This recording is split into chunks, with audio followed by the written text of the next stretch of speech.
She was a discarded wife, left with nothing but a broken heart and a secret she would die to protect. He was the ruthless husband who publicly humiliated her for a younger, flashier model. But in the ashes of her old life, an unexpected inheritance turns her from a victim into a billionaire powerhouse. And now, she's back for everything he took from her and more. This is the story of a woman who lost it all, only to rise again and orchestrate the most satisfying revenge imaginable. The rain outside the towering glass windows of Rethel and Finch fell in sharp, rhythmic streaks, as if the sky itself was mourning the end of a decade-long marriage. Inside the sleek, soulless conference room, Amelia Hayes sat in a stiff leather chair, her trembling hands folded neatly in her lap.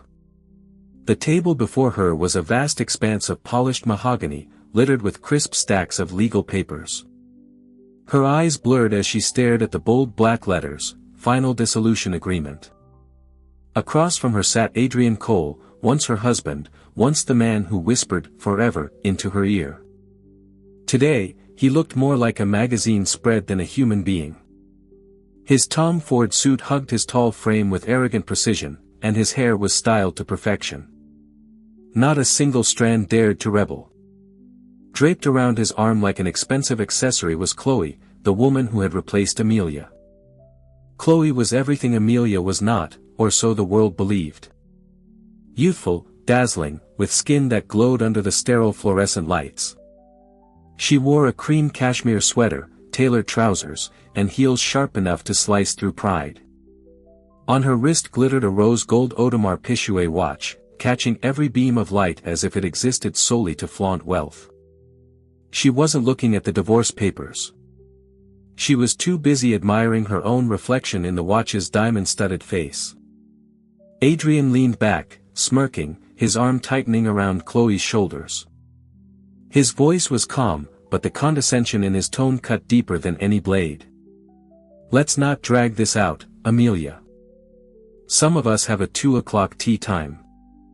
The words echoed in Amelia's ears, cruel reminders of how little she meant to him now. For years, she had been his anchor, his loyal partner, the one who managed their modest home, saved every penny, and supported his dreams, even when it meant sacrificing hers. She had been the quiet strength behind his success, the silent one applauding from the shadows while he climbed into the spotlight. And now, after all that, she was nothing more than a relic in his eyes, a burden he had discarded. Her lawyer, a weary but kind woman named Sarah, cleared her throat softly. "We're simply waiting for Ms. Hayes to sign. Then this will all be finalized." Amelia's hand trembled as she reached for the pen. Her chest tightened. Beneath her heart, a secret bloomed quietly, one no one else in this room knew. She was 1 month pregnant. After years of failed treatments, tears, and sterile clinics, of prayers whispered into pillows, Amelia had finally conceived. It was the miracle she thought would never come. The life she had begged for. But Adrian didn't know. He had walked away before she had the chance to tell him. Chloe's laughter broke through her spiraling thoughts. High, sharp, insincere. She leaned toward Adrian, her voice dripping with mock sympathy. "It's really quite sad, isn't it? Some women just aren't built for the future. They get stuck in dusty books and old memories." Her manicured hand stroked Adrian's sleeve. "But don't worry, darling. With me, your future is bright." Adrian chuckled, the sound smug and hollow. He turned his gaze to Amelia, his eyes filled with a pity he didn't truly feel. "Just sign it, Ames. Go back to your manuscripts and your quiet little life. It's where you belong." Amelia's throat constricted. For a moment, her vision swam with tears, but she blinked them back, refusing to let either of them see her break. She lowered her eyes, gripping the pen harder, forcing herself to breathe. Her free hand brushed against her abdomen, a reflexive gesture, a silent promise to the tiny heartbeat growing inside her. "For you, my child, I will endure this." Her mind flickered to the nights she had spent alone, staring at negative pregnancy tests, to the hollow ache of being told she was unlikely to conceive. Adrian had once held her in those moments, whispering that it didn't matter, that they were enough for each other. But those promises had dissolved the moment a younger, shinier replacement walked into his world. Now here she was, discarded, erased. Yet within her grew the very miracle Adrian had stopped believing in. The lawyer pushed the papers closer. Ms. Hayes. The pen felt heavier than iron. With every shaky stroke of her signature, it felt like she was carving pieces of her soul onto the page. The ink bled like wounds on parchment. Adrian leaned closer, watching her sign, satisfaction curving his lips into a predator's grin. Chloe tightened her grip on his arm, her watch glittering like a trophy. Amelia's chest rose and fell in uneven breaths. She signed the final line and let the pen clatter softly onto the table. Her lawyer nodded, gathering the documents, her expression sympathetic but powerless. It's done, Adrian announced as if he had just closed another business deal. He pressed a kiss onto Chloe's temple. Let's go, darling. We've got reservations at Le Jardin tonight. The sound of their laughter trailed behind them as they rose, leaving Amelia in the cold, cavernous room. She sat frozen, her body heavy, her heart shattered, her hand resting unconsciously against her womb. Outside, thunder cracked across the sky, rattling the glass. Amelia closed her eyes, her body trembling as silent tears finally escaped. This wasn't just the end of a marriage. It was the end of the life she had built, the dreams she had carried, the love she had believed would last forever. Her phone buzzed in her purse, a sharp, unexpected sound that broke through the storm of grief. She hesitated, wiping her cheeks with the back of her hand before answering. The voice on the other end was calm, authoritative, unfamiliar. Ms. Hayes, this is Sullivan and Cromwell. We need you to come to our office immediately. It concerns an inheritance. Amelia's brows furrowed, her breath catching in her throat. An inheritance? It had to be a mistake. She had nothing. She was nothing. Her eyes flickered to the signed papers before her, still damp with ink and tears. The world had just declared her defeated, erased, forgotten. And yet, on the other end of the line, a stranger was telling her that something unimaginable was waiting. She rose slowly from the chair, her knees weak, her heart pounding. She clutched her abdomen again, whispering silently to the fragile life inside her. Maybe, just maybe, this isn't the end. And as the storm raged outside, Amelia had no idea that in the very moment Adrian flaunted his new wife, her life was about to transform in a way that would shatter his world forever. Amelia Hayes was not born into luxury. She came from a quiet town tucked between rolling fields and faded barns. A place where Friday night football was the highlight of the week and the local diner doubled as the town's heartbeat. Her childhood was simple. Sunday mornings in church, afternoons helping her mother in the kitchen, evenings curled up with books borrowed from the tiny county library. It was there among dusty shelves and dog-eared pages that Amelia first discovered her love for stories and history. She grew up believing in the kind of love she read about, devotion that lasted a lifetime, sacrifices made in the name of loyalty, a partner who would stand beside you through every storm. When she earned a scholarship to study archival science in the city, she carried those small-town dreams with her like fragile heirlooms wrapped in hope. It was during her second year of graduate school that she met Adrian Cole. He was magnetic, ambitious, and dazzling in a way that made the world tilt when he walked into a room. Adrian was older, already carving out his place in the financial world. But to Amelia, he seemed like the answer to every whispered prayer. He noticed her when no one else did, asked about her passions, and made her feel as though her quiet love for history and old manuscripts mattered. Their love story began with long walks through Central Park, cheap takeout dinners on her dorm floor, and stolen kisses beneath the city lights. He brought excitement. She brought stability. Together, they balanced.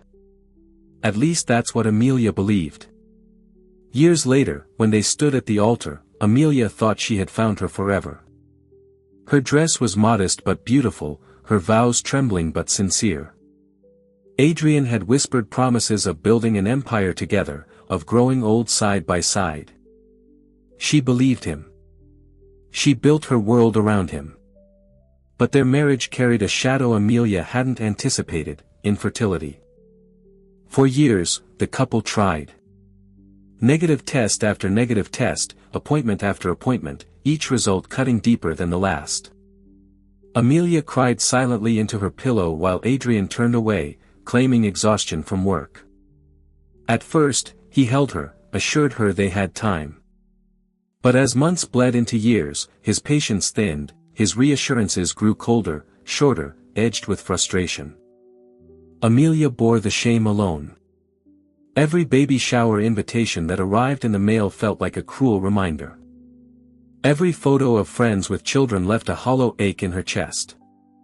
She became skilled at forcing smiles, at congratulating others while her own dreams crumbled. At night, when Adrian stayed late at the office, she'd press her palm against her flat stomach and whisper prayers that went unanswered. Her devotion to him never wavered. She cooked, cleaned, supported his ambitions, and kept the home running so he could climb higher. She believed naively that love and loyalty would be enough to tether them together. But loyalty cannot compete with greed, and love cannot survive unchecked ambition.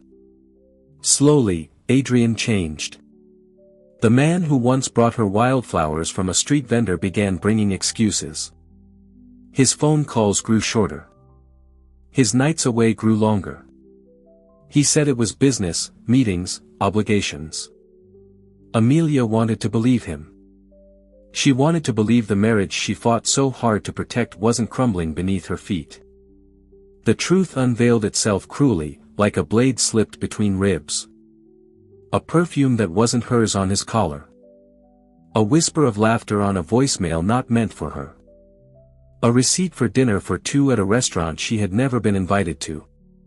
Then came Chloe, young, radiant, effortlessly confident, the antithesis of Amelia's quiet, bookish world. When Adrian finally left, he didn't just walk away. He paraded Chloe like a prize, a shiny new trophy that validated his ego. To the world, they were glamorous. To Amelia, they were salt in wounds that refused to close. And yet, amid this wreckage, something miraculous happened. The test turned positive, a single pink line beside another, faint but undeniable. Amelia stared at it in disbelief, her hands trembling. After years of being told her chances were slim, after countless tears and prayers, she was pregnant. Just 1 month. She pressed the test against her chest and sobbed. Not from despair, but from a flood of emotions she couldn't contain: joy, relief, fear, hope. For the first time in years, she didn't feel like a failure. For the first time in years, she had a reason to believe. But Adrian didn't know. He had already left. He was busy sipping champagne with Chloe, showing her off at galas, smirking for cameras, basking in a love that was shallow and performative. To him, Amelia was nothing more than a chapter he had closed. She considered telling him once, dialing his number late at night, her hand trembling as she held the phone. But then she remembered the smirk, the condescension, the way he had looked at her across the conference table as though she were a relic. She hung up. This child would not be Adrian's salvation. This child would be Amelia's. Still, the timing was cruel. With every wave of morning sickness, every sleepless night, she had to endure the divorce proceedings. She walked into courtrooms and conference rooms with her secret nestled under her heart, carrying both despair and hope like a fragile vase she dared not drop. When Adrian and Chloe laughed in her face, Amelia clenched her jaw and endured. When Adrian's lawyers stripped away assets, Amelia lowered her eyes and endured. She endured because inside her was a reason to keep fighting, even if no one else knew it yet. On the outside, she appeared broken, defeated, a woman stripped of dignity. But in the quiet of her tiny apartment, she whispered to her unborn child, "You're my miracle. You're the proof that I'm not finished." Her reflection in the bathroom mirror looked tired, pale, worn down by heartbreak, but when she rested her palm on her stomach, she felt a flicker of strength. She had no idea what the future held. She only knew that she had to survive for herself and for the life inside her. And as she stepped into the stormy night after signing away her marriage, Amelia thought her world had ended. She thought she had lost everything. What she didn't know was that within hours, the world would no longer see her as a discarded wife, but as the unexpected heiress to a fortune that would shake the very ground Adrian and Chloe stood on. The conference room at Rethel and Finch was designed to intimidate.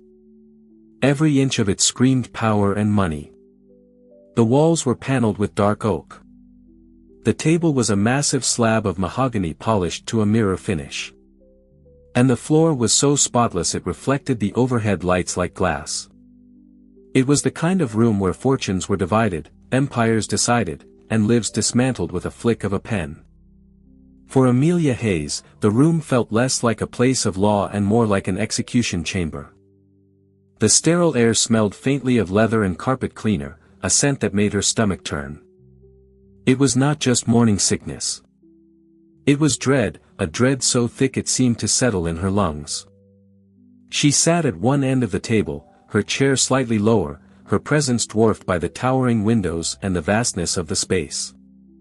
She looked small, almost fragile, in her simple navy dress and modest flats. Her hair was pulled back in a bun that had loosened from the rain, a few strands clinging stubbornly to her cheeks. She had tried to look composed, professional even, but the weight of exhaustion hung on her shoulders. Across from her, Adrian Cole sat with the confidence of a man who believed the world owed him its admiration. He leaned casually back in his chair, legs crossed, one polished shoe swinging with careless arrogance. His cufflinks gleamed under the lights, tiny, deliberate symbols of wealth. The way he draped his arm around Chloe made the entire proceeding feel less like a legal process and more like theater, a performance staged to humiliate. Chloe basked in it. She sat close to Adrian, her posture perfect, her perfume drifting sweetly across the table like a taunt. She whispered something into his ear and laughed, a brittle sound that seemed to ricochet off the polished wood. Every detail about her screamed deliberate, her watch catching the light, her manicure flashing when she tucked a strand of hair behind her ear, her legs crossed in a way that made her stilettos glint like weapons. Amelia's lawyer, Sarah, sat beside her, shuffling papers and speaking in a calm, measured voice. But Amelia barely heard her. The words blurred together, drowned out by the pounding of her heart. All she could hear was the echo of Adrian's laughter, the scrape of Chloe's heels, the silent roar of humiliation. The agreement lay open in front of her, page after page spelling out the dismantling of her life. 10 years of marriage reduced to numbers divided into neat little columns. Adrian would keep their penthouse, their investments, their savings. Amelia was left with 6 months on her apartment lease and a one-time payment of $10,000, barely enough to cover her medical bills, let alone prepare for the life growing inside her. Her eyes lingered on the numbers, her vision swimming.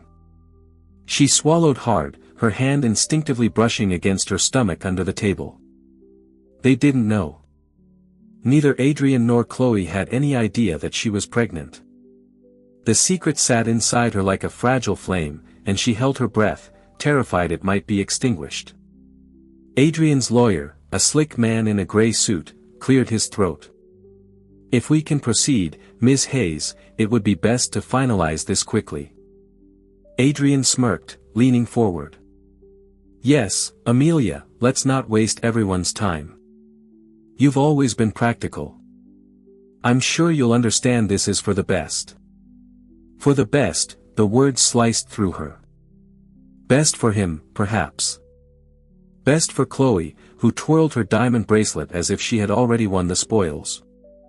But not for her. Not for the child inside her, who would never know a father's love, only the memory of abandonment. The air grew heavier, pressing down on her chest. Amelia wanted to scream, to tell them everything, to reveal that while they sat there gloating, she carried the very legacy Adrian thought he had thrown away. But the words lodged in her throat. Fear silenced her. The timing wasn't right. She couldn't give them the satisfaction of knowing.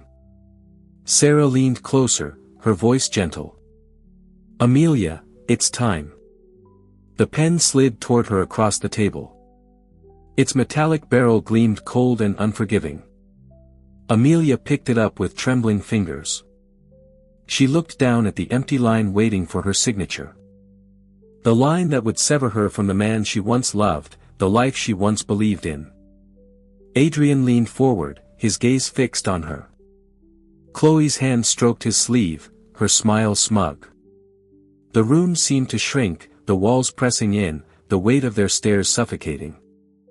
Amelia's heart pounded in her ears. She thought of the nights she had lain awake, begging for a miracle. She thought of the test she held just weeks ago, the tears that had fallen when she saw those two pink lines. She thought of the tiny life inside her, a life Adrian would never know, a life she would protect with everything she had left. Her hand shook as she lowered the pen to the page. The silence in the room was absolute, broken only by the scratch of ink against paper. With every letter she wrote, it felt like a piece of her was being carved away. When she finished, she dropped the pen. It clattered softly against the table, a sound that seemed louder than thunder. Done, Adrian announced, rising from his seat. He didn't even look at her. He pressed a kiss onto Chloe's temple, his arm tightening around her. Let's go celebrate, darling. Tonight's the start of our new life. Chloe laughed, a sound like broken glass. They turned and walked out together, leaving Amelia in the vast emptiness of the room. The silence was deafening.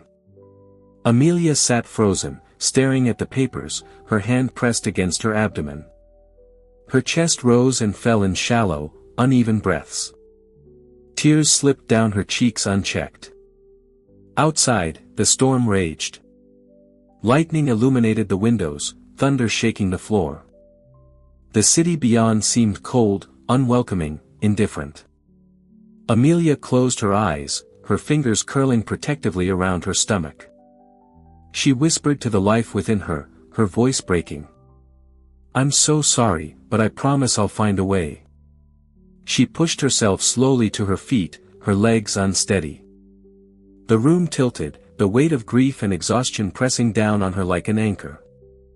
She gathered her coat, her bag, her shattered pride, and turned toward the door. The hallway outside was empty, the fluorescent lights buzzing faintly. Her footsteps echoed, lonely and hollow, down the corridor that seemed to stretch endlessly. And just as she reached the exit, her phone buzzed again. The screen lit up with an unfamiliar number. She hesitated, her heart skipping a beat. With trembling hands, she answered. Ms. Hayes, a firm voice said, this is Sullivan and Cromwell. We need you to come immediately. It's urgent. It concerns an inheritance. Amelia stopped dead in her tracks, her breath caught in her throat. And in that moment, she realized her life was not over. It was about to be rewritten. Adrian Cole had always known how to command a room. Even before he had money, before he had status, he carried himself with the arrogance of someone certain the world would bend to his will. To outsiders, that confidence looked like charm. To Amelia, who had lived with him for nearly a decade, it had slowly morphed into something darker, entitlement. She used to love that about him, his determination, his unshakable belief that he was destined for greatness. It had felt intoxicating, like being tethered to a rocket headed for the stars. But rockets burn out. They leave behind destruction in their wake. Now sitting across from him during the divorce, Amelia saw not the man she had once married, but the mask he had become. Adrian wore success like armor, his bespoke suit, his manicured nails, the faint scent of cologne that cost more than her monthly rent. Everything about him screamed that he was untouchable, and Chloe only amplified it. The young woman sat glued to his side, her every movement calculated to remind Amelia of what she had lost. The way Chloe leaned into Adrian's chest, the way she let her laughter echo just a little too loudly, the way she adjusted her watch to catch the light. It wasn't enough for Chloe to have Adrian. She needed Amelia to know she had one. When Sarah, Amelia's lawyer, excused herself briefly to make a phone call, Adrian seized the chance to lean forward. His smile was practiced, polished, as though he were addressing a boardroom rather than his pregnant ex-wife. "You know, Amelia," he said smoothly. "You'll be better off this way. No more worrying about late nights. No more carrying responsibilities you were never built for. You can focus on, well, whatever it is you do these days." Her stomach twisted. Whatever it is you do, as though years of running their household, hosting his partners, and supporting his career meant nothing. Chloe placed her manicured hand on his arm, her voice syrupy sweet but sharp enough to cut. "Adrian, don't be too harsh. She's adjusting. Some women just aren't cut out for the kind of life you live. It takes a certain strength." She smirked, her eyes flicking to Amelia's plain dress, her worn-out shoes. "Not everyone can keep up." Amelia's breath caught, but she stayed silent. She had learned long ago that speaking only gave them more ammunition. Adrian chuckled, nodding as if Chloe had said something profound. "You're right, darling. Not everyone can keep up." It was a performance. Every word, every gesture, was a carefully orchestrated show meant to establish dominance. And Amelia was the unwilling audience trapped in the theater of their cruelty.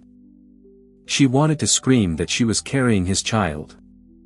That while he paraded Chloe as the future, his real legacy was growing inside her. But fear held her tongue. Not fear of him, but fear of giving them the power to twist it into another weapon against her. Adrian adjusted his cufflinks, his tone softening in mock concern. "Listen, Amelia, don't think of this as a loss. Think of it as freedom. You can go back to your books, your quiet life. You were always more comfortable in the shadows." And Chloe, he glanced at the younger woman, his smile smug. "She thrives in the light." Chloe leaned closer, her lips brushing his ear as she whispered something that made him laugh. She turned her gaze back to Amelia, her eyes glinting with triumph. "We're planning a trip to Santorini after this. It'll be nice to celebrate properly. You understand, don't you?" Amelia's throat tightened. She remembered when Santorini had been their dream. She had pinned pictures of whitewashed villas and sapphire seas to their kitchen corkboard. They had promised to go for their 5th anniversary. Instead, he was taking Chloe. Every smile, every kiss Adrian pressed onto Chloe's temple, every mocking glance, it was all designed to break her. And for a moment, it nearly did. Sarah returned, sliding back into her chair, her expression professional but sympathetic. She whispered quietly to Amelia, "Don't let them see you crumble." But Adrian wasn't finished. He leaned forward again, lowering his voice as though sharing a secret. "Look, Amelia, you'll always have your books. That's who you are. Quiet, steady, small. Chloe and I were made for more. We're made for the world stage." Amelia clenched her fists under the table. Small. That's what he saw when he looked at her now. Not the woman who had stood by him when his bank account barely scraped 4 digits. Not the woman who had dried his tears when his first business failed. Not the woman who had believed in him when no one else did. Just small, disposable. Chloe sighed dramatically as though bored of the entire spectacle. "Adrian, darling, can we wrap this up? I have a fitting this afternoon. The new Dior collection waits for no one." Adrian smirked. "Of course, love. Amelia, just sign. Let's make this official so we can all move on." His tone carried finality as though the conversation and her life were already decided. Amelia felt her chest constrict. She was drowning in the weight of humiliation, in the cruel reality of what her marriage had become. Yet beneath it all, a quiet fire burned. Her hand instinctively touched her stomach, hidden beneath the table. They didn't know. They had no idea. Sarah handed her the pen once more. The world felt silent, watching, waiting. Amelia's eyes blurred as she stared at the page, and across from her, Adrian whispered one last dagger. "You'll thank me one day, Amelia. This is mercy." Chloe giggled, her voice like shattered glass. "Yes, mercy." Amelia's breath caught, her chest tight, her entire being trembling on the edge of collapse. And in that moment, with their cruelty pressing down on her, Amelia realized that the people across from her were not just her past.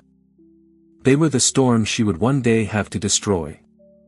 The pen felt heavier than iron in Amelia's hand. Every eye in the room seemed to fix on her as though she were not a woman, but a spectacle. The main act in a cruel theater staged for Adrian and Chloe's amusement. Her lawyer Sarah murmured something encouraging at her side, but Amelia barely heard. The world had dulled to a blur. The smell of Chloe's perfume, the rhythmic tapping of Adrian's fingers on the mahogany table, the faint hum of the air conditioner, all of it fused into a suffocating haze. Adrian leaned back in his chair, smirking. "Come on, Amelia, don't drag this out. You've always been practical. Just sign.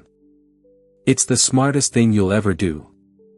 Chloe laughed softly, tilting her head to rest on Adrian's shoulder.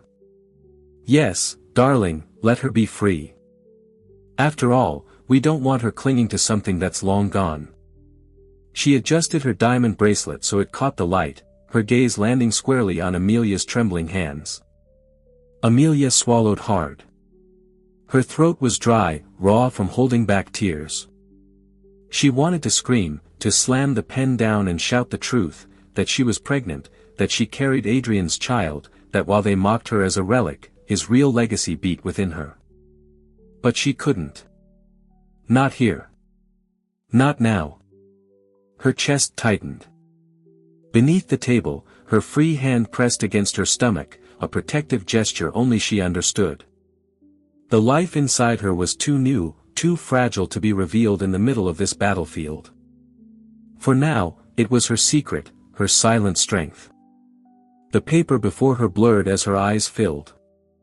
Every line, every legal term was a dagger. Waives all rights to future earnings. Forfeits claim to property. Accepts one-time payment of $10,000. $10,000. The cost of Chloe's handbag. The cost of her dignity, her sacrifices, her years of loyalty. Her vision swam, but she forced her hand to move. The pen scratched against the paper, carving her name into a contract that dismantled her life. Each letter of her signature felt like a betrayal to herself, to her marriage, to the child inside her. Adrian watched her sign, his lips curling in satisfaction. He leaned forward, speaking low but loud enough for her to hear. "There. That wasn't so hard, was it?" Chloe giggled, resting her manicured hand on his chest. She looked so relieved. "Don't you think, Adrian?" Relieved. The word echoed in Amelia's mind like mockery. She was not relieved. She was broken, gutted, torn apart. Yet she forced herself to keep her chin lifted, to blink back the tears threatening to spill. She would not let them see her collapse. Not fully. When she dropped the pen, it clattered against the table, echoing through the silent room like the toll of a funeral bell. Sarah immediately reached for the papers, her voice steady. "That concludes today's proceedings." Adrian stood, tugging Chloe up with him. His hand brushed hers, possessive and triumphant, as though parading her was part of the deal. He pressed a kiss against her cheek, smirking at Amelia as he did. "Let's go, darling. We've got reservations. Tonight, we celebrate our future."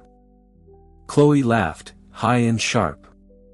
She leaned into him, whispering something in his ear before both of them strode out, leaving the echo of their laughter hanging in the air like smoke after a fire. The door closed behind them with a soft thud, and Amelia was alone. Her composure crumbled. Her shoulders sagged and her face fell into her hands as the sobs she had suppressed all afternoon tore free. The sound was raw, aching, a mixture of grief and rage and helplessness. Sarah placed a gentle hand on her arm. "I'm so sorry, Amelia." Amelia shook her head, wiping at her tears quickly. She couldn't bear sympathy. Not now. She needed air. She pushed herself to her feet, gathering her bag, her coat, her shattered pride. Her legs trembled as she walked out of the conference room, her heels clicking against the polished floor like the echo of finality. The hallway felt endless, lined with framed degrees and glossy photographs of smiling attorneys shaking hands with powerful clients. Amelia's reflection followed her in the glass, pale, hollow-eyed, a ghost of the woman she had once been. By the time she pushed through the glass doors of the building, the storm outside had unleashed its fury. Sheets of rain pounded the pavement, soaking her instantly as she stepped into the downpour. She didn't open her umbrella. She didn't care. The city bustled around her, indifferent to her unraveling. Cars splashed through puddles, horns blared, neon lights flickered in shop windows. But for Amelia, the world had narrowed to a blur of rain and tears. Her hand went again to her stomach, clutching it as though she could shield the tiny heartbeat inside from the cruelty of the world. "I'm sorry," she whispered to the life within her. "I'm so sorry." People passed by without a second glance.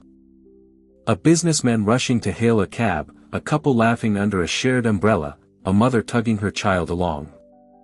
To them, Amelia was just another woman in the rain. They didn't know that she had just lost everything. Her steps slowed. The weight of exhaustion pressed down on her heavier than the soaked coat clinging to her body. She stopped at the edge of the street, gripping a lamppost for balance, her vision swimming. For a moment, she thought she might collapse right there on the slick sidewalk. And then her phone buzzed.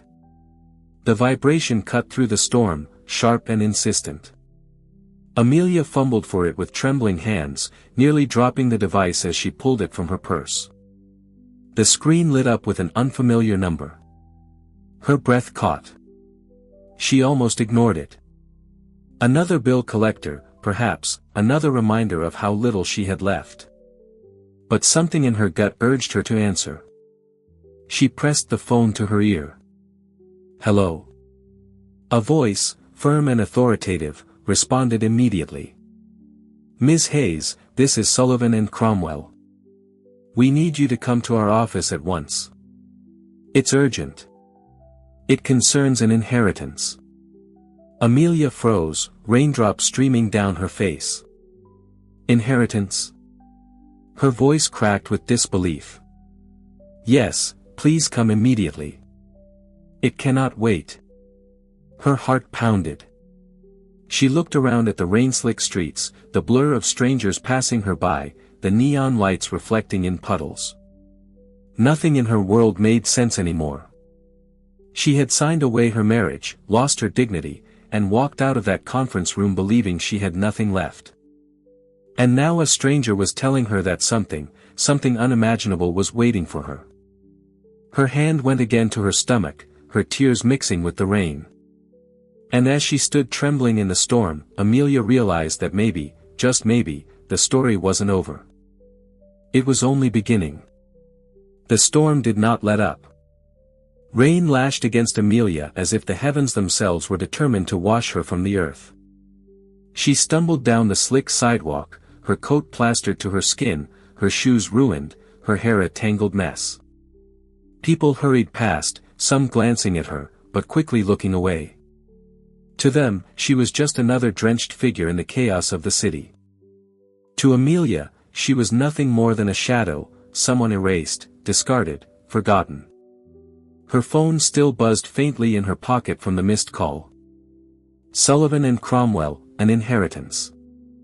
It sounded absurd, almost laughable.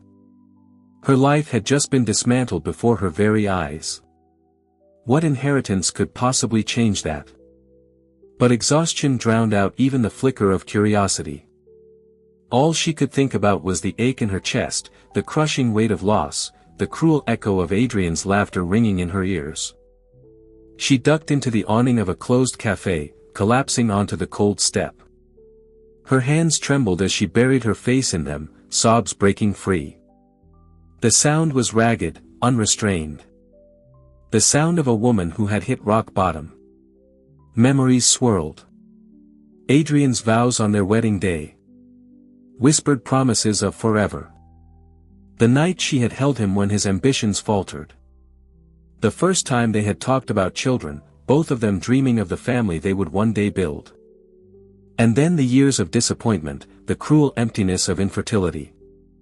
How cruel, Amelia thought bitterly, that now when he had abandoned her, when he had chosen another, she was finally carrying his child.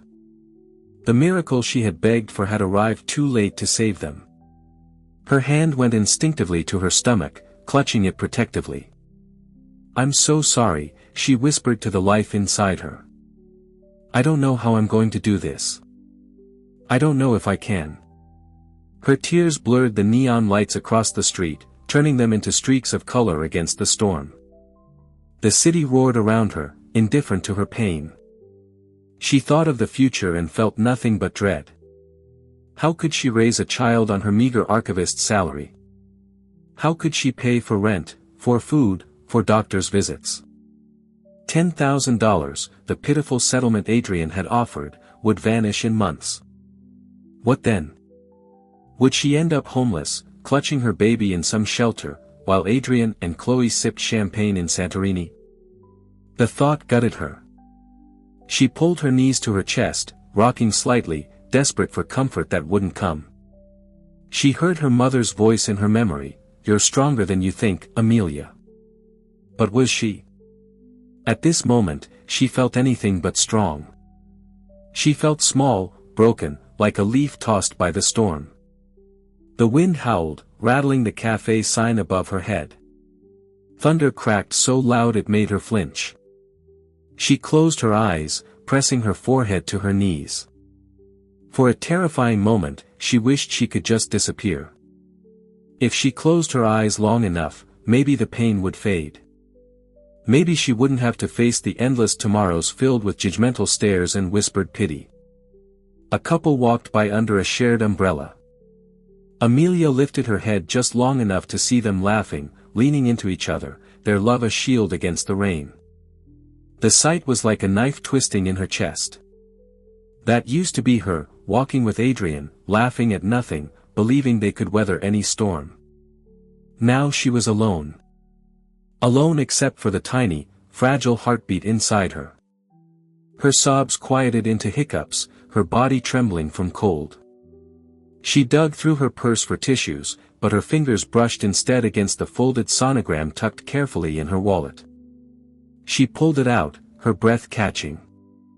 The image was blurry, almost indistinguishable, but she could see it.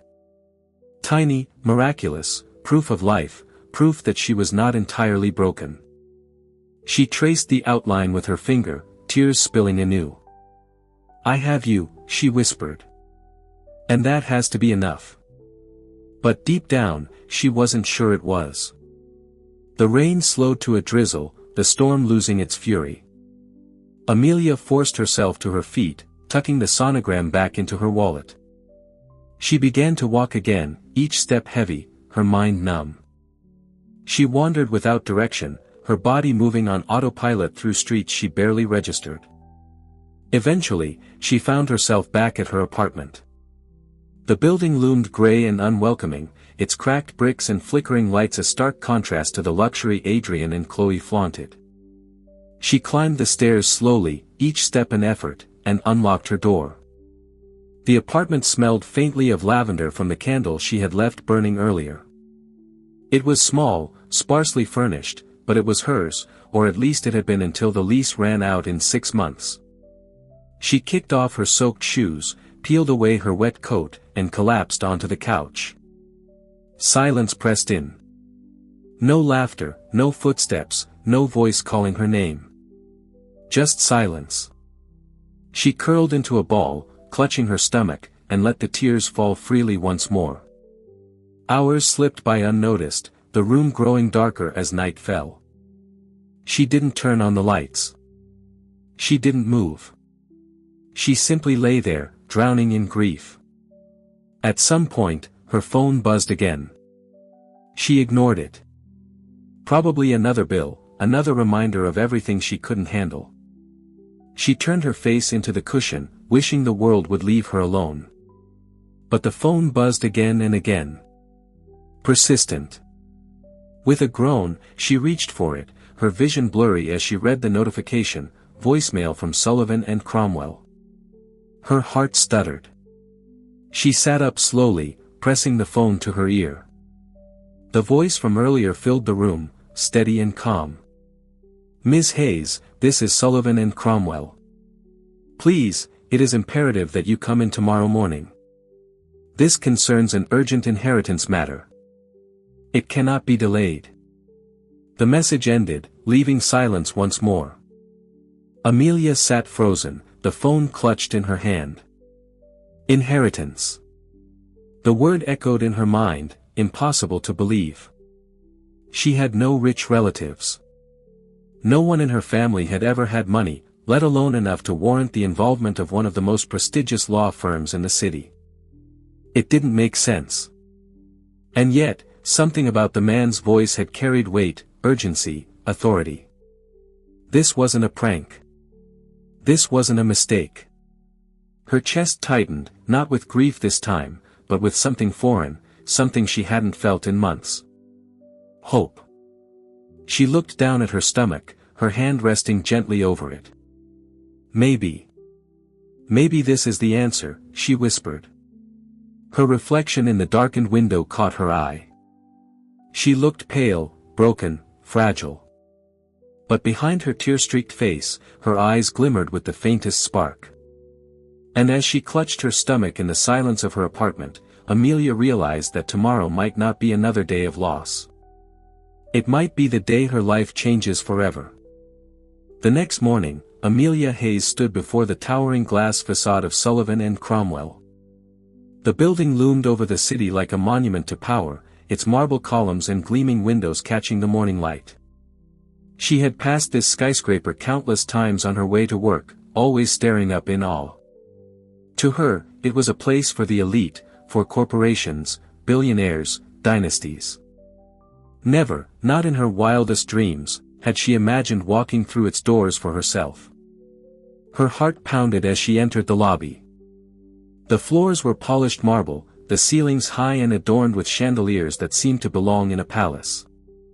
Men and women in sharp suits strode purposefully past her, clutching briefcases, their expressions hard and focused. Amelia felt out of place in her plain black dress and modest heels. Her hair was pulled back simply.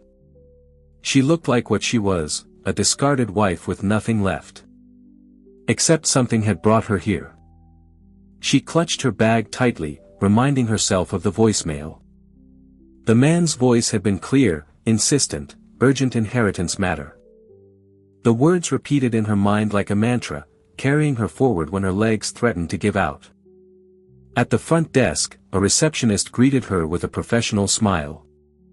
"Ms. Hayes, right this way." Her stomach tightened. They had been expecting her. She followed a young assistant down a corridor lined with framed photos of famous cases, past frosted glass doors bearing the names of partners. Finally, they reached a corner office that seemed to belong more to a head of state than a lawyer. Inside, a man in his 60s rose from behind a vast mahogany desk. His silver hair was combed back neatly, his suit impeccable. His presence was commanding, yet his eyes softened when they met hers. "Ms. Hayes," he said warmly, extending a hand. "I'm Charles Sullivan."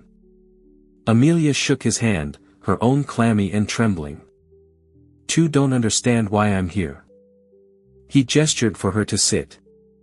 "I imagine this is overwhelming, but I assure you, you are here for a reason. A very important one." She lowered herself into the leather chair, her fingers tightening around the strap of her bag. There must be some mistake. I don't have family with money. I don't even know anyone who. Mr. Sullivan raised a hand gently. It's no mistake, Ms. Hayes. You are the sole heir named in the will of Jonathan Everett. Amelia blinked. The name meant nothing to her. You don't know who that is. A distant relative on your mother's side, Sullivan explained. He was a private man, a very wealthy one. He built Everett Global, a multinational conglomerate in shipping, real estate, and energy. He passed away 2 weeks ago, and according to his will, everything his estate, his assets, his controlling shares passes to you. The words slammed into her like thunder. Amelia shook her head violently, disbelief clouding her mind. That's impossible.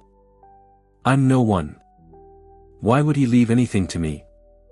Sullivan's eyes softened. Because, Ms. Hayes, he believed you deserved it.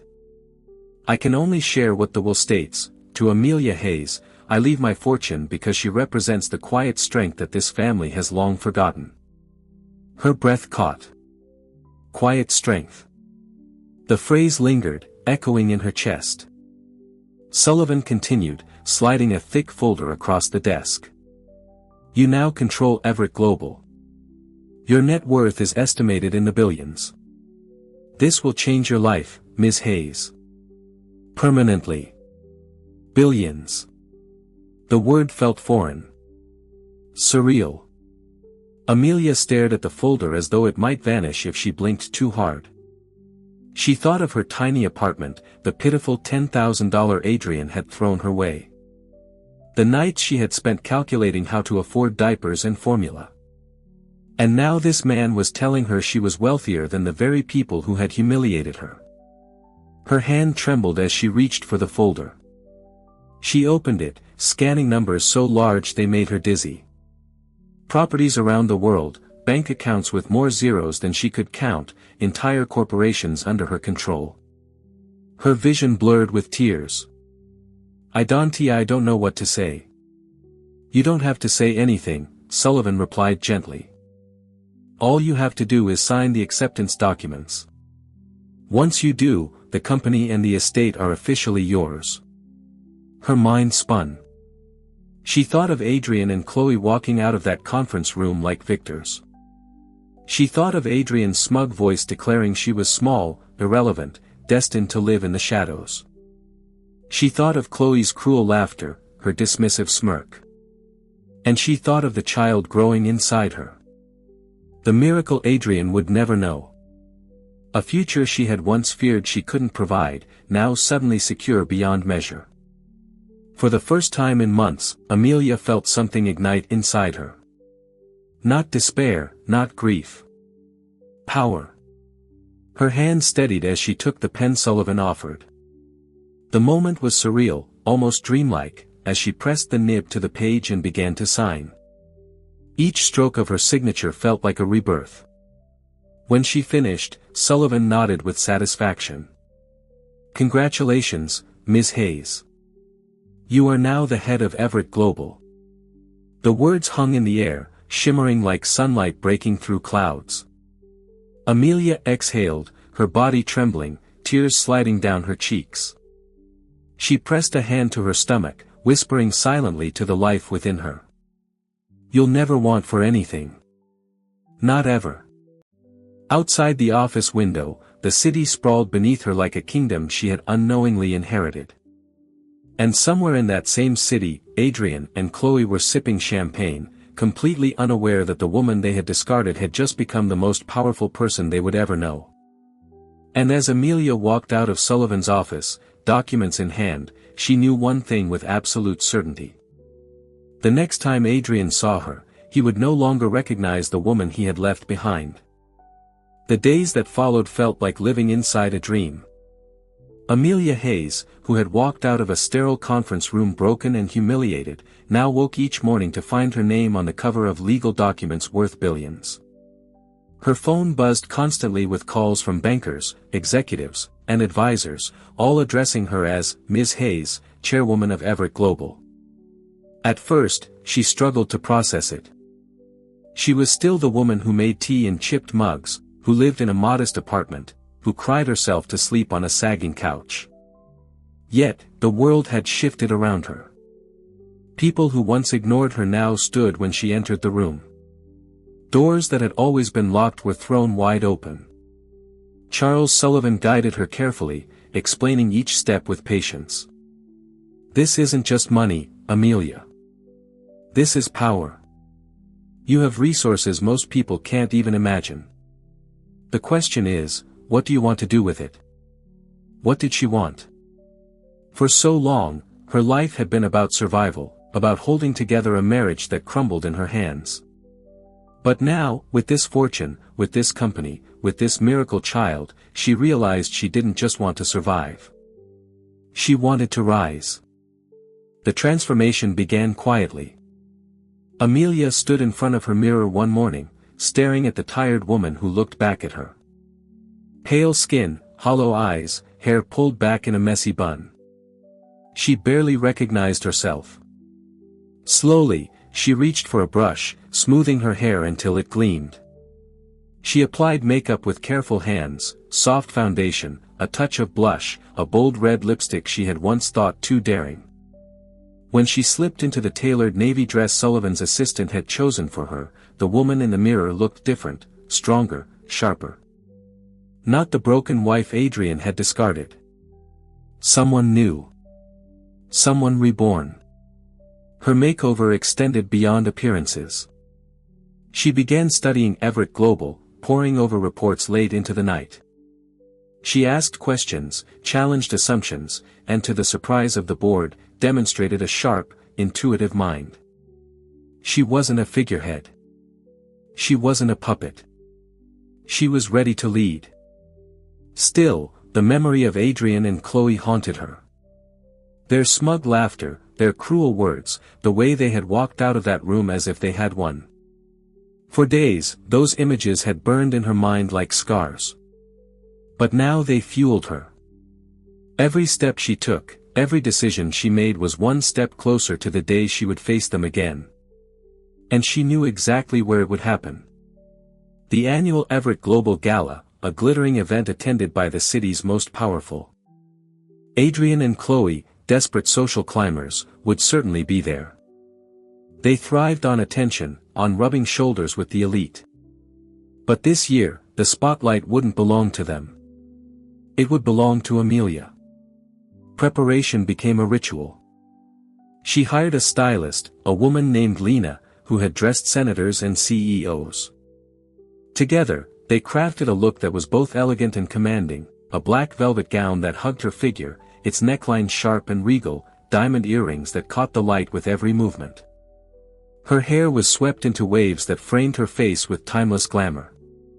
When Amelia stood in front of the mirror on the night of the gala, she barely breathed. She looked like power. She looked like vengeance. She looked like a woman no one could ignore. "You look like you could end a man's career with one glance," Lena said with a grin. Amelia's lips curved into the faintest smile. "Maybe I intend to." But the transformation was more than clothes. It was in her posture, the way she carried herself. The steel in her voice when she practiced her speech. She no longer spoke softly, apologetically. She spoke with authority, with conviction. The child inside her gave her strength, too. Each flutter in her belly reminded her that she was not just rising for herself. She was rising for the future she carried, for the life Adrian had deemed impossible. On the evening of the gala, as her car pulled up to the grand entrance of the Waldorf Astoria, Amelia felt the weight of the moment. Photographers lined the red carpet, their cameras flashing as socialites and moguls stepped out of limousines. She could hear the buzz of voices, the hum of expectation. The driver opened her door. Amelia stepped out, the velvet gown trailing elegantly behind her, her heels clicking against the marble. For a heartbeat, the crowd fell silent. Then the cameras erupted, flashes exploding like fireworks. Amelia Hayes, someone shouted. The new heiress of Everett Global. She walked forward slowly, gracefully, her chin lifted, her eyes calm. Inside, her heart pounded, but she didn't let it show. Every step was deliberate, a statement to the world. I am not broken. I am not forgotten. I am here. Inside the ballroom, chandeliers dripped with crystals, casting golden light across a sea of tuxedos and gowns. Waiters glided through with champagne flutes and an orchestra played softly in the background. The air was thick with power and privilege. And somewhere in that glittering crowd, Amelia spotted them. Adrian and Chloe. He looked the same. Impeccable suit, arrogant posture. But his smile faltered when his eyes landed on her. Chloe, radiant in a silver gown, froze mid-laugh, her hand tightening on Adrian's arm. The room seemed to shift, the spotlight tilting. For the first time, Adrian and Chloe weren't the center of attention. Amelia was. She glided past them, her presence magnetic, her aura undeniable. People turned, whispers rippled, cameras followed. She felt their eyes on her, their disbelief, their jealousy. Amelia didn't stop. She walked straight to the center of the room where Sullivan waited with a microphone. He smiled, handing it to her. This evening, he announced, we welcome Amelia Hayes, the new head of Everett Global. Gasps rippled through the crowd. Adrian's face paled. Chloe's lips parted in shock. Amelia lifted the microphone, her hand steady. She scanned the room, her eyes finally settling on Adrian. And as her lips curved into a calm, knowing smile, the world held its breath, waiting to hear the words of the woman they had once dismissed as nothing. The ballroom held its breath as Amelia Hayes stood at the center, microphone in hand. Crystals from the chandeliers glittered above, reflecting 1,000 fractured lights onto the sea of powerful faces staring back at her. Cameras flashed in rapid succession, capturing the poised silhouette of the woman who, only weeks earlier, had been dismissed as a relic. Adrian Cole's smirk had vanished, replaced with the tight-lipped expression of a man caught off guard. Chloe clung to his arm, her silver gown shimmering under the lights, but her eyes flickered nervously. She wasn't laughing now. Amelia inhaled slowly, steadying her voice. Good evening. Some of you may know me, many of you may not. My name is Amelia Hayes, and as of this week, I am the chairwoman of Everett Global. A ripple of shock moved through the crowd. Executives leaned toward each other, whispering. Reporters scribbled furiously in notebooks. The orchestra fell silent. Amelia continued, her tone calm but firm, each word slicing through the air. For years, I lived quietly. I worked behind the scenes, believing that love and loyalty were enough to build a life. I gave my heart, my time, my devotion, and in return, I was discarded. Publicly, cruelly, replaced like an old coat. She paused, letting the words sink in. The audience was rapt. Adrian shifted uncomfortably, his jaw tightening. But life, Amelia said, her lips curving into a faint smile, has a way of correcting injustices. Gasps rippled through the room. She let her gaze sweep across the sea of faces before landing squarely on Adrian. Her eyes locked onto his, unflinching. The man who once told me I belonged in the shadows will now have to watch as I stand in the light. Murmurs spread like wildfire. All eyes darted to Adrian, who flushed under the scrutiny. Chloe whispered something in his ear, but he shook her off, his composure cracking. Amelia's voice grew steadier, stronger. Some of you witnessed it. The humiliation, the cruelty, a husband parading another woman in front of his wife while asking for her signature on the very papers that erased her from his life. Some of you even applauded it. But tonight, I stand here not as a victim, but as proof that betrayal is not the end of the story. The crowd erupted into applause, the sound crashing like a wave. Cameras flashed, capturing Amelia's defiant stance. Chloe's face twisted, her composure slipping. She hissed at Adrian, "Do something." But Adrian sat frozen, beads of sweat forming at his temple. For the first time, he had no words. Amelia turned slightly, her voice carrying through the ballroom. "Adrian Cole once told me I was small, that I belonged with my books, my quiet little life. Tonight I tell you this, there is nothing small about surviving betrayal. There is nothing small about rising from ashes. And there is nothing small about carrying a miracle that no one thought possible." A collective gasp swept the room. Whispers surged. A miracle? Carrying? People exchanged wide-eyed glances.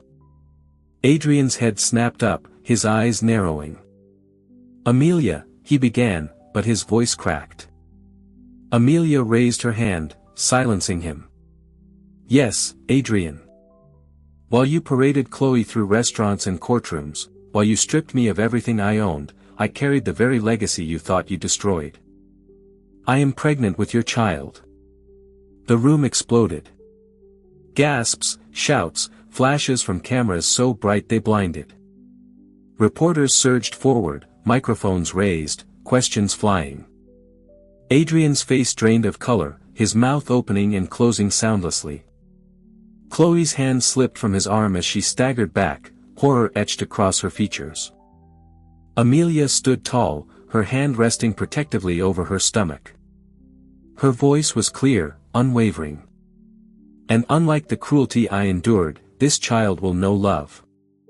This child will know strength. This child will never be discarded." The applause was thunderous, echoing against the gilded walls of the ballroom. Amelia's words cut through the chaos like fire, searing into every witness. Adrian rose abruptly, his chair scraping the floor.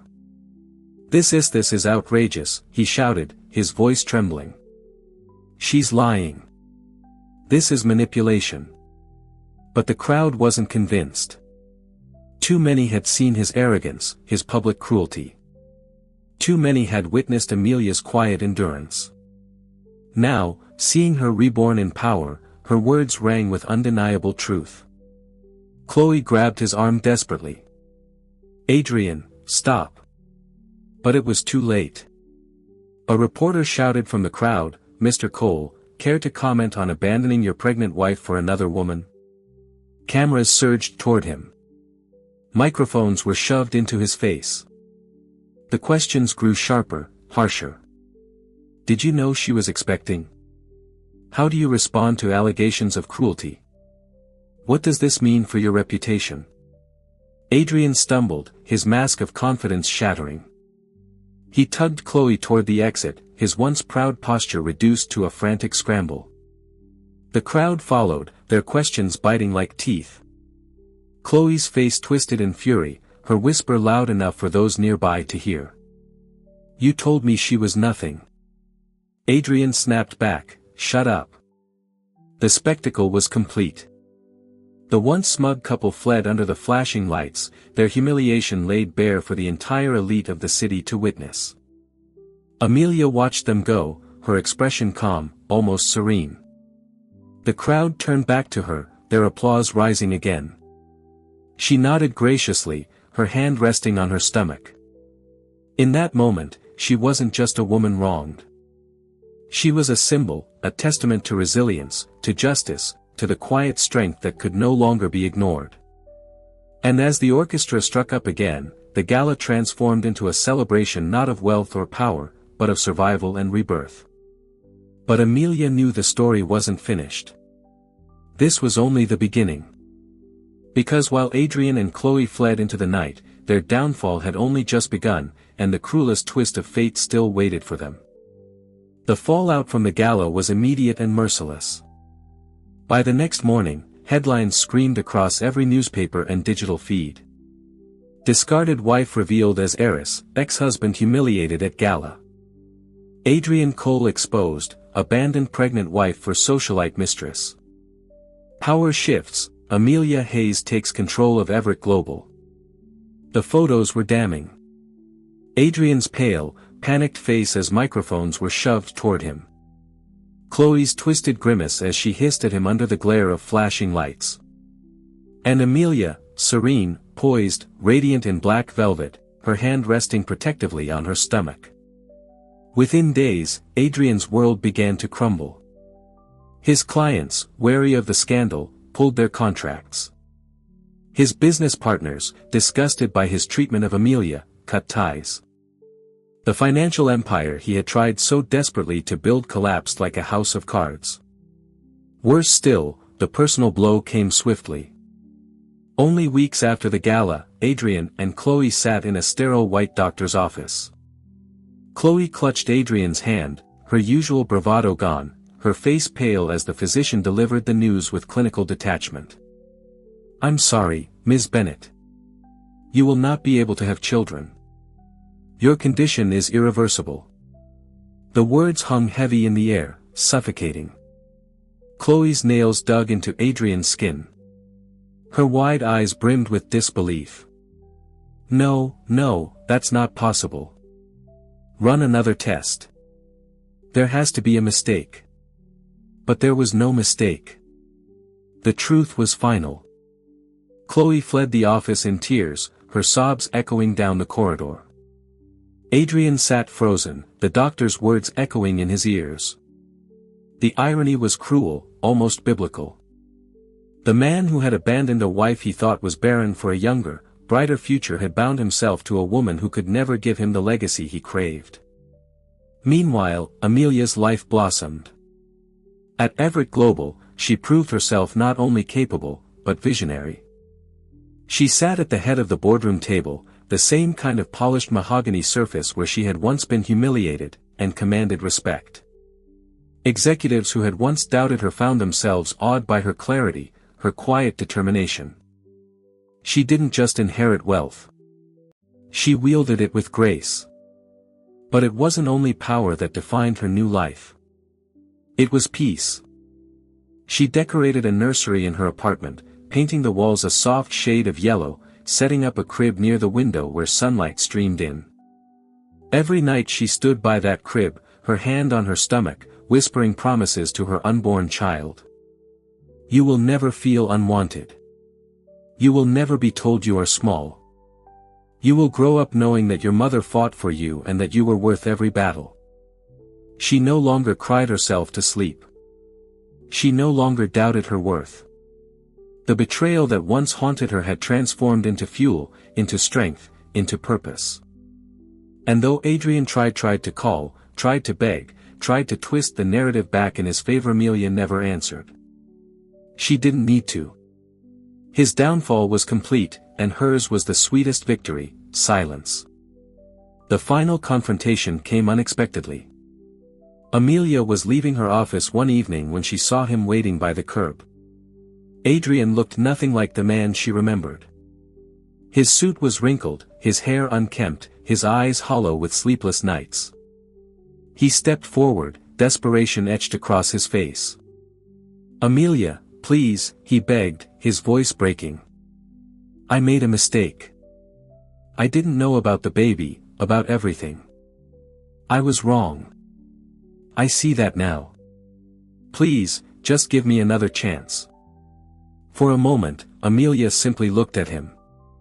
Once, his voice would have undone her. Once, his apologies would have cracked her open. But now, she felt nothing but calm. She shook her head slowly. "You didn't just make a mistake, Adrian. You made a choice, and now you have to live with it." His eyes filled with tears. "Chloe, she can't have children. I thought." His voice trailed off, shame coating every word. Amelia's gaze softened, not with pity, but with finality. "That's not my burden to carry. Not anymore." She turned and stepped into her waiting car, leaving him standing alone on the sidewalk, the weight of his choices crushing him. That night, Amelia lay in bed, her hand resting on her stomach, feeling the gentle flutter of movement inside her. Tears filled her eyes, not of grief, but of joy. The kind of tears that cleanse, that heal. She whispered into the darkness, her voice steady, filled with love. "We made it. We survived. And from here on, we thrive."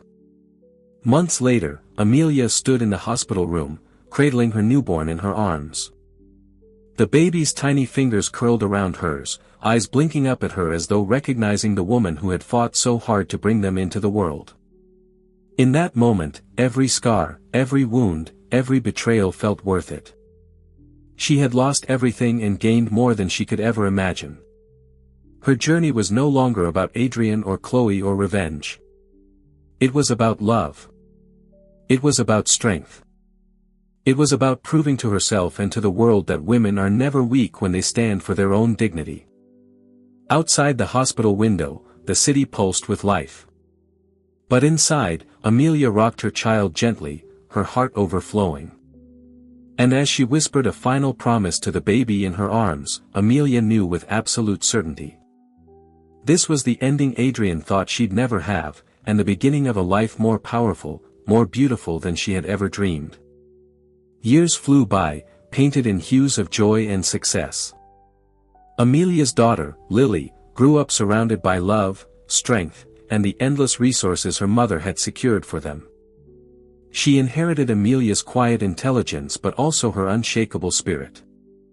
Everett Global flourished under Amelia's leadership, becoming a beacon of ethical business and philanthropy. She never sought out news of Adrian, but she heard whispers. He and Chloe had divorced shortly after their public downfall, their relationship unable to withstand the weight of scandal and bitterness. Adrian faded into obscurity, a footnote in the city's ruthless social history. One sunny afternoon, Amelia sat on a park bench, watching Lily chase butterflies across a field of green. Her laughter, bright and carefree, was the only validation Amelia ever needed. She had not just survived, she had built an empire of happiness from the wreckage of her past. Her phone buzzed, a message from Charles Sullivan with a picture of Everett Global's new pediatric wing, funded entirely by their foundation. She smiled, a genuine, peaceful smile that reached her eyes. Her life was not a story of revenge, but of resilience. It was a testament to the fact that the greatest victories aren't about destroying your enemies, but about building a beautiful life in spite of them. She had her miracle, her legacy, and a future brighter than she had ever dared to dream. If you loved this story of strength and sweet revenge, don't forget to like, comment, and subscribe for more incredible tales. Hit that notification bell so you never miss an update.